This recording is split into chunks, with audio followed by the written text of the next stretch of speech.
Well, let's bring in Sourabh Gupta from Washington, D.C. He's a senior fellow at the Institute for China-America Studies. Sourabh, good to have you on this news hour.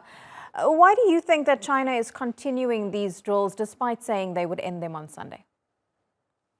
Oh, I think it wants to keep the sea at some level of boil and keep the tensions at an elevated level, not at a very high level, but still at an elevated level to send a political signal militarily that the Taiwan issue is a dangerous issue to play around with. You have to think that when Nancy Pelosi went to Taiwan, China would obviously respond. I mean, Beijing even said that before she landed in Taipei, that there would be some sort of response. So why is Washington seemingly so surprised and defensive about China's actions now, considering the US's one China policy hasn't actually changed at all?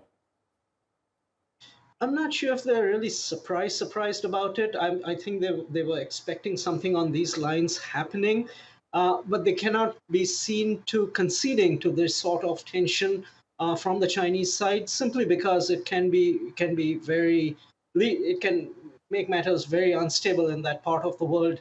And so, from their point of view, their storyline is that these are irresponsible, these are excessive, these need to be reined in.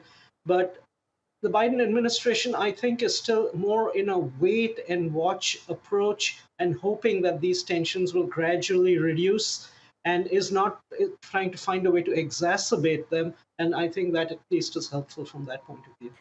Well, can President Xi Jinping also really afford to build tensions with the US and other countries in the region when he's dealing with several issues at home and the National Congress of the Chinese Communist Party elections are also coming up in November? That's a good point.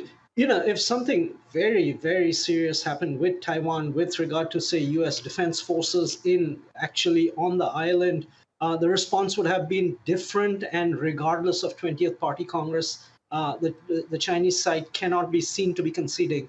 But this is a speaker's visit. It is symbolically very important, but the worst could have happened. Far worse could have happened. And you're correct. There is a party congress forward. There's going to be a lot of elite turnover, both on the civilian and military side. We will have a new state council. This will run all the way until March 2023.